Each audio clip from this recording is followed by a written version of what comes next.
Recuerdos de Ocaña, capítulo 2. Como dije anteriormente, debido a las obras de pavimentación de la calle 11, no quedaba otra opción que hacer los 120 metros con obstáculos, así que empezamos a caminar casi en la punta de los pies. Parecíamos extraños penitentes de una Semana Santa de traviesa, y para complemento mi mamá estaba embarazada, otra hermana venía en camino. Había otra variante, era pasar por el frente de la tienda de don Adán García para ir a tomar la calle 12, pero a media cuadra vivía mi otra abuela, la mamá de mi papá, y ella permanecía siempre en casa con la puerta abierta, tejiendo lata para hacer sombreros. Lata le dicen en la provincia de Ocaña a esa fibra vegetal que extraen los campesinos de las hojas de la caña brava o caña flecha, y se usa para fabricar sombreros y artesanías. Una vez cortadas las hojas de la caña, se procede a raspar las venas con cuchillo para obtener las tiras de aproximadamente 1 centímetro de ancho. Luego se cocinan con naranja agria o limón para darles consistencia y elasticidad. Las pencas se dejan un día al sol para que sequen. Posteriormente, la persona que va a tejer las trenzas va cortando las pencas en tiras más angostas de 2 o 3 milímetros de ancho. Esa variedad de gramínea abunda en la provincia de Ocaña. De allí también se extrae la materia prima para elaborar las estructuras de los barriletes, que tachonan de formas y colorido el cielo de Ocaña, especialmente durante los meses de julio y agosto. Seguramente Mita Pipe nos iba a preguntar para dónde íbamos. Entonces, conociendo su temperamento y evitar un regaño, decidimos someternos a la tortura del cascajo. Entre semana no tenía ningún problema, pues siempre usaba cotizas de tela y suela de caucho, fabricadas en mi casa. Mi papá durante muchos años tuvo un taller de coticería, del cual se sentía muy orgulloso. Él decía que eran las mejores cotizas de Ocaña. El resto son unos chapuceros, decía. Además de la dificultad de caminar con los botines sobre el cascajo, estaba el polvillo calcáreo que levantábamos y recogíamos al caminar, el cual ensuciaba las medias y los zapatos, que había ilustrado con tanto cariño mi mamá, y en algunas ocasiones lo hacía mi papá, pero a regañadientes. El andén seguía igual de estrecho hasta la botica de los pobres, de don Alejandro Prince. A partir de esa esquina se iba ampliando en la medida que avanzábamos hacia la plazuela de San Francisco, y que era una especie de jardín exterior del colegio José Eusebio Caro y de las casas aledañas. Hubo una época en que los estudiantes de ese colegio podían hacer el recreo o la pausa en ese parque. Para el efecto se abría la puerta falsa y así el parque parecía una continuación del colegio. Yo viví uno de esos periodos siendo rector el poeta Alfredo Lamos Rodríguez. Ese trozo de libertad era posible dependiendo de quien regía el plantel.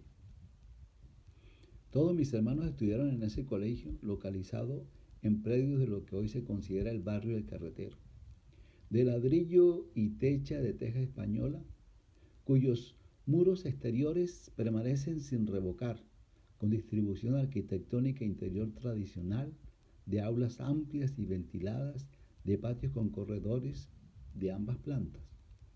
Los destellos intelectuales de muchos ocañeros y foráneos que pasaron por esas aulas trascienden el horizonte.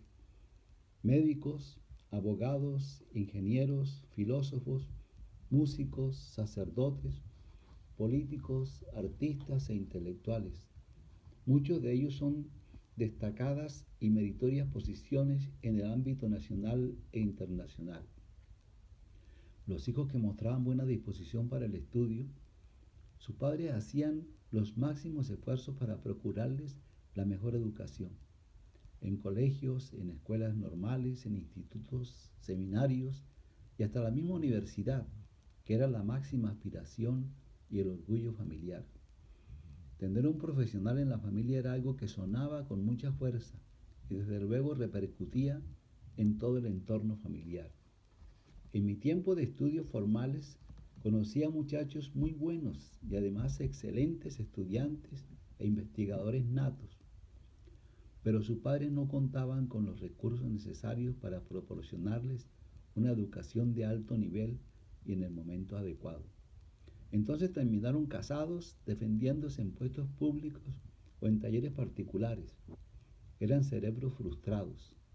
Algunos hijos de tenderos, de pequeños comerciantes o empleados públicos lograron el apoyo económico necesario, entonces pudieron convertirse en destacados profesionales de la medicina, del derecho o se hicieron sacerdotes muy ilustrados. Otros, debido a la apretada situación económica, no pudieron realizar estudios formales, pero consiguieron a base de un denodado esfuerzo personal lograr realizar su proyecto de vida. Algunos alcanzaron a ocupar cargos muy importantes, hasta el solio de Bolívar, y fue precisamente lo que aconteció con don Miguel Antonio Caro, quien debido a la muerte temprana de su padre José Eusebio, tuvo que proporcionarse una formación autodidacta bajo la orientación de su abuelo Miguel Tovar, y de esta manera llegó a ser hasta presidente de la República de Colombia, destacándose a la vez como uno de los más grandes filólogos de la lengua castellana. Así, con todos estos recuerdos, caminamos recto hasta la capilla de la Virgen de Torcoroma, la patrona de Ocaña, a la que recurren ocañeros y foráneos en los momentos difíciles a descargar las penas y las angustias de la vida. La Virgen Morena de la Torcoroma, Jesús cautivo, San Antonio, San Roque, San Martín, el Beato José Gregorio Hernández, Santa Rita, Santa Lucía, la Santa Cruz, el Divino Niño y muchos más, a nuestro gusto y medida de las necesidades del momento. A todas y todos los hemos elevado a la categoría de dioses como una proyección de nuestros fantasmas. Jugamos con ellos y tratamos de ganarles la partida, con tal de que se realicen nuestros planes, intereses y conveniencias.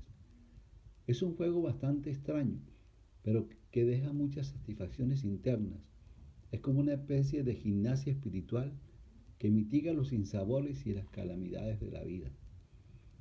En esa esquina doblamos a la derecha rumbo a la calle El Mango.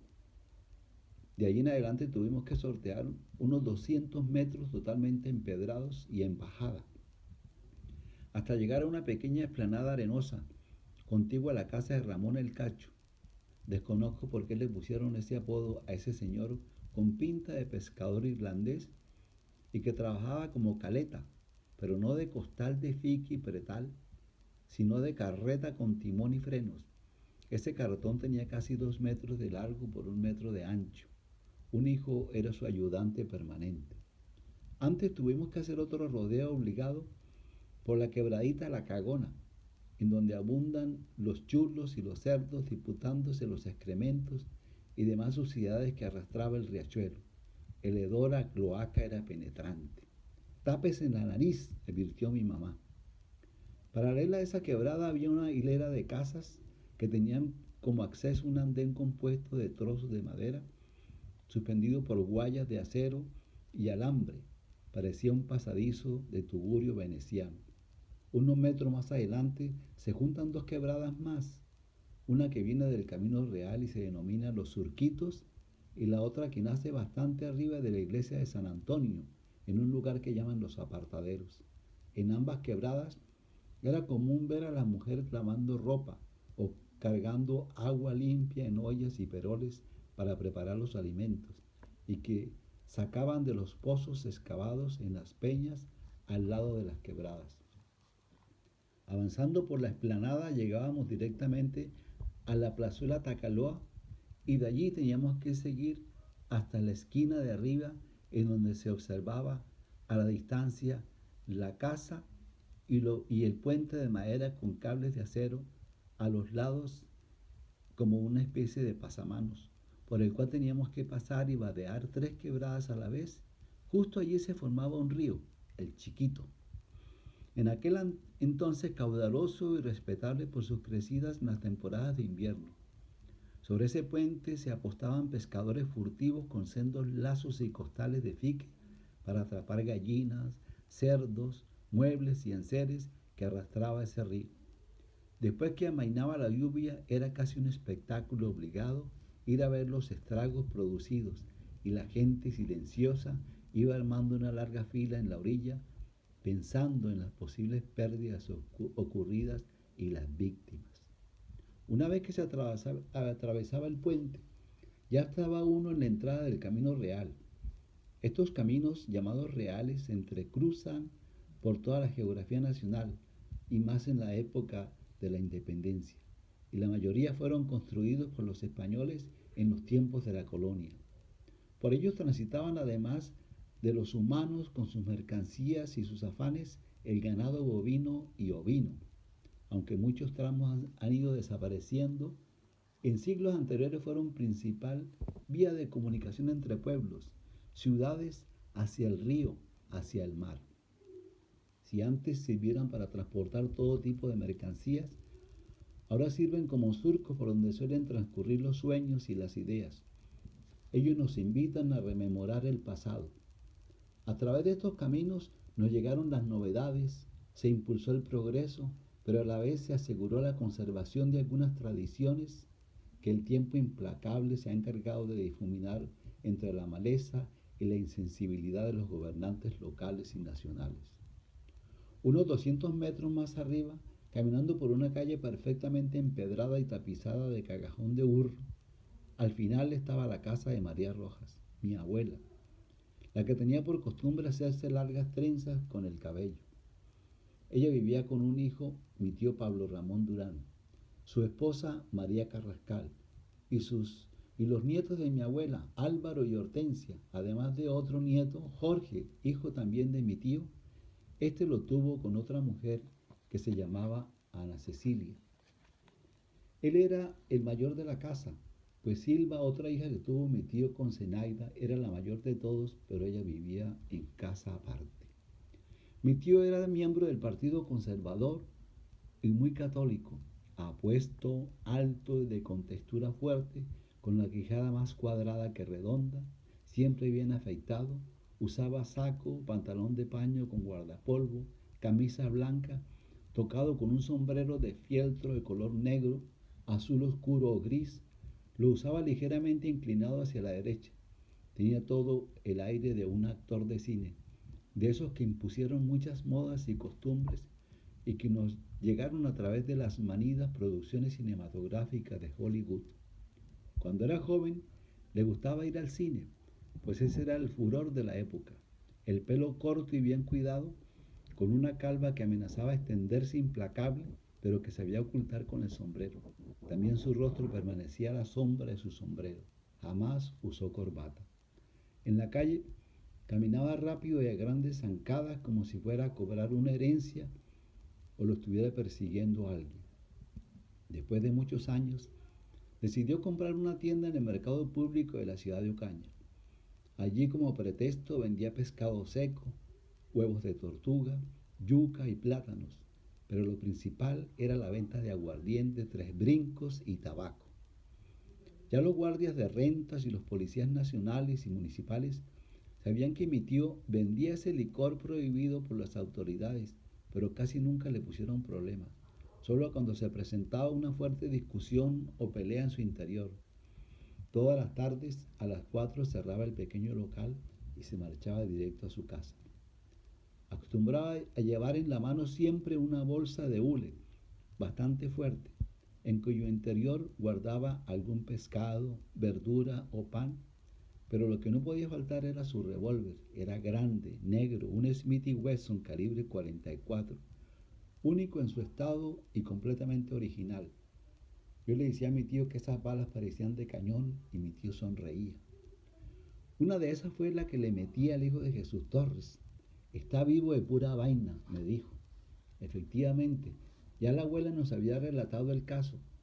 Resulta que Jesús Torres, Suso, le decían, era un señor que tenía su casa en la misma cuadra de la de mi abuela y tenía varios hijos. Uno de ellos se llamaba Juan, que bebía más de la cuenta y cuando estaba bebido perdía el sentido. Se hacía el loco para joderle la vida a los demás, decía mi abuela. Con todos los de la cuadra se había metido menos con mis familiares. Un día no se sabe qué le pasó al hombre.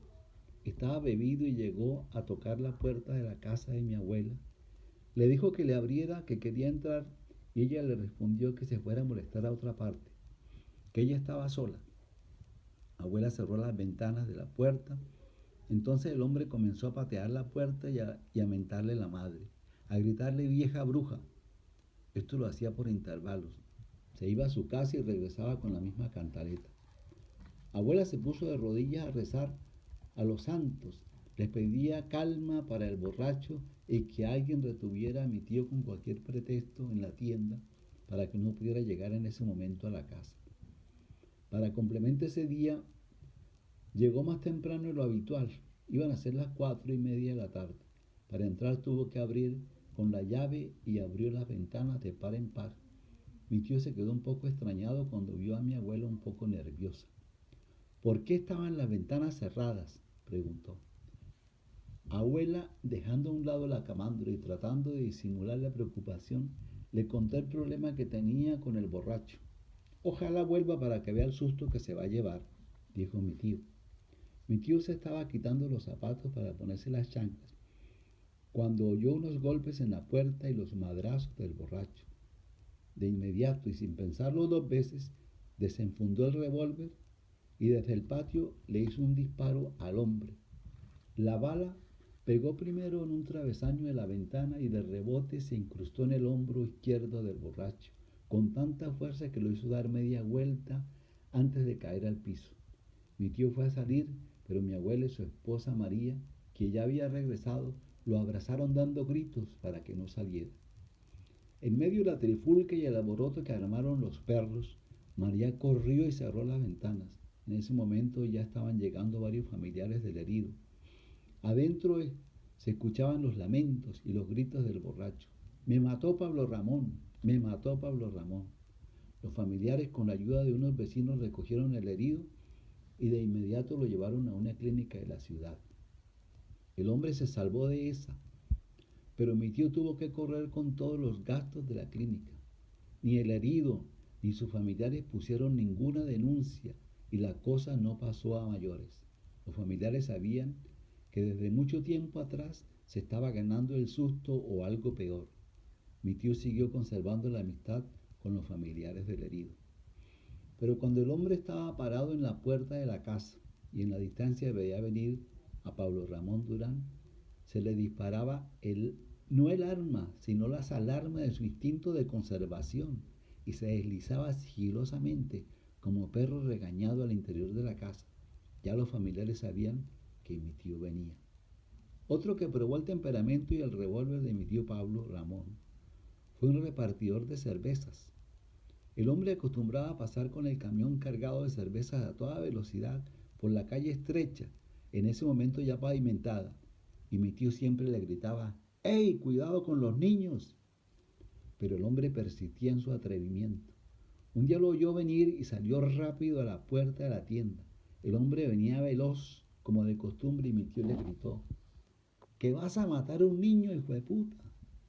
Entonces el hombre frenó en seco el camión, se bajó presuroso con un machete en la mano y mi tío sacó el revólver que ya tenía listo en el bolsillo y le hizo un disparo. El impacto le dio justo en el hombro y el hombre saltó por el aire y cayó patas arriba levantando una polvareda. Poco a poco fue saliendo la gente de las tiendas y de las casas para mirar el herido.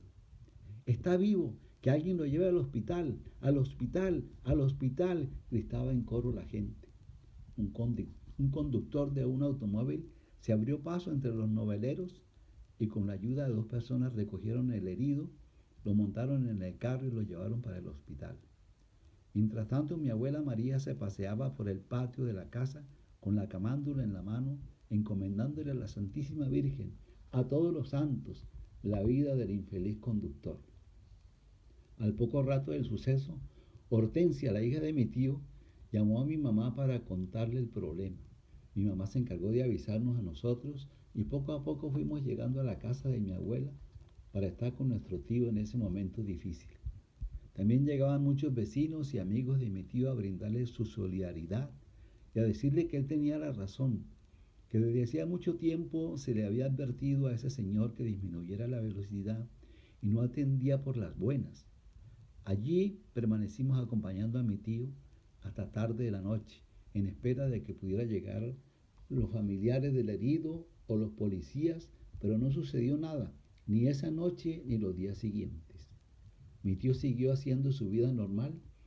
A través de unos amigos nos íbamos enterando de la recuperación del herido sin que mi tío tuviera que pagar ningún día de cárcel.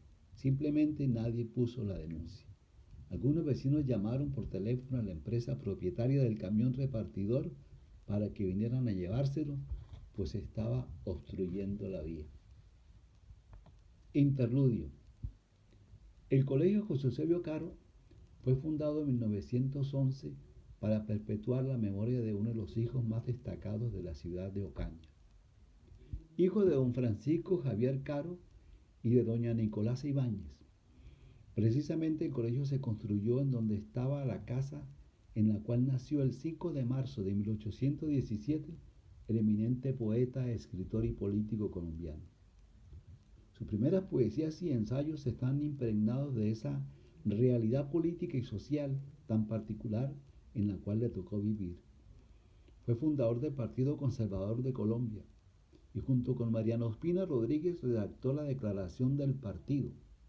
Juntos le hicieron una fuerte oposición al gobierno de José Hilario López, un payanés muy comprometido con la justa emancipadora y que tuvo el honor de hacer parte de las filas del Ejército Libertador a la cabeza de Simón Bolívar, en donde alcanzó rápidamente ascensos por su formación política y arrojo en las batallas que precedieron a la más decisiva de todas, la del 7 de agosto de 1819 en el famoso puente de Boyacá. Cuando Simón Bolívar conoció a José Hilario, al poco tiempo lo nombró ayudante de campo del recién creado batallón Boyacá, con el grado de capitán. Con el Ejército Libertador participó de manera destacada en lo que se denominó la campaña del norte en Venezuela. Después de la muerte del libertador Simón Bolívar, el 17 de diciembre de 1830, en Santa Marta, José Hilario López se dio a la tarea de continuar la obra inconclusa de ese proceso emancipador. El 7 de marzo de 1849 fue elegido presidente de la República con el apoyo de los artesanos y las sociedades democráticas, aprovechando la oportunidad que le brindaba la división de los conservadores. Siendo presidente de la República el día 21 de julio de 1851, firmó la ley de manumisión, por la cual se otorgó la libertad a los esclavos en Colombia y que entró en vigor a partir del 1 de enero de 1852. Un numeroso grupo de esclavos de todas las regiones del país habían seguido reivindicando el derecho de ser libres. No querían seguir siendo granadinos de tercera clase. Además era un compromiso al cual no se le podía dar más largas. Conocedores de las calidades humanas del nuevo presidente, de nuevo se fue encendiendo el entusiasmo, el deseo, el sueño volvió a cobrar vigencia hasta convertirse en una prioridad de la nueva agenda presidencial. No todos estaban dispuestos a intentarlo otra vez, pues con tanto engaño muchos ya habían perdido el ánimo y habían aletargado los sueños. Eran evidentes los factores que incidían en esa desconfianza, pues debido a las experiencias vividas, las frustraciones y los temores hacían que algunos asumieran una actitud recelosa de cara a la eventualidad de una nueva oportunidad, pero esta vez parecía única, cierta e impostergable. Los espejismos, los intereses económicos y sociales, los preconceptos habían sido siempre ataduras que impedían encontrar la solución más adecuada para poner fin a la ignominia. A pesar de haberse aprobado en el Congreso de Cúcuta una ley el 19 de julio de 1821 por la cual se establecía la abolición gradual de la esclavitud, cuyo artículo 15 reza textualmente: se declaran perpetua e irrevocablemente todos los esclavos y partos de esclavas que, habiendo obtenido su libertad en fuerza de leyes y decretos de los diferentes gobiernos republicanos, fueren después reducidos a la esclavitud por el gobierno español, los jueces respectivos declararán la libertad acreditándose debidamente. La situación siguió siendo la misma, pues en un país eminentemente agrícola y minero, los esclavos eran la fuerza de trabajo más importante y barata. La subordinación a la que fueron sometidos generación tras generación seguía siendo una limitante en las relaciones sociales, pues se había creado una especie de fardo de conveniencias que hacía infranqueable el camino.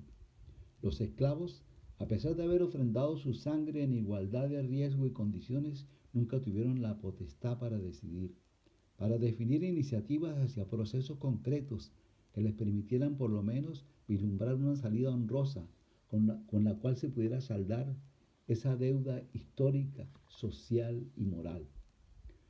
La voluntad política del nuevo Congreso de la República, bajo la influencia de José Hilario López, esta vez hicieron posible el sueño.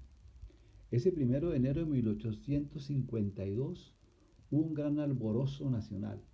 En todas las ciudades y pueblos, los liberales, los artesanos organizaron actos solemnes, más civiles que religiosos, incluidos los desfiles, cumbiambas, fandangos. Lo importante era no dejar pasar desapercibido el trascendental hecho que por un tiempo puso de moda en Colombia el lema de la Revolución Francesa: Liberté, Égalité, Fraternité. En Ocaña, para celebrar el magno acontecimiento, no solo hubo fiesta, pólvora y aguardiente, sino que con los ladrillos teñidos con la sangre de Miguel Carabaño, Salvador Chacón e Hipólito García, fusilados el 9 de abril de 1816 en la plazuela de San Francisco por orden del pacificador español Pablo Morillo, se construyó una columna en el centro de la plaza principal de la ciudad y que se conoce con el nombre de Columna de los Esclavos. Debería ser a los esclavos, en cuya base se encuentran 3 urnas, una de vidrio que contiene el texto de la ley y los nombres de los esclavos manumitidos, la cual se halla dentro de otra de madera y esta última dentro de una tercera de hierro. Esa es la base fundacional de la columna y sobre la cual se levantó el monumento. Todavía se mantiene en pie ese monumento, aunque la placa conmemorativa de bronce que fuera develada el día de que se erigió la columna ya desapareció del monumento. No se sabe si el acto fue cometido por un albañil despistado o fue un acto premeditado de algún retrógrado de esos que pululan en la ciudad. El monumento no tiene nada de estético, pues no fue hecho para la contemplación, sino que se trata de una especie de columna rematada en punta para conmemorar un acto de reparación social, moral y político. Con esa ley se hizo justicia y se le puso punto final a la ignominia.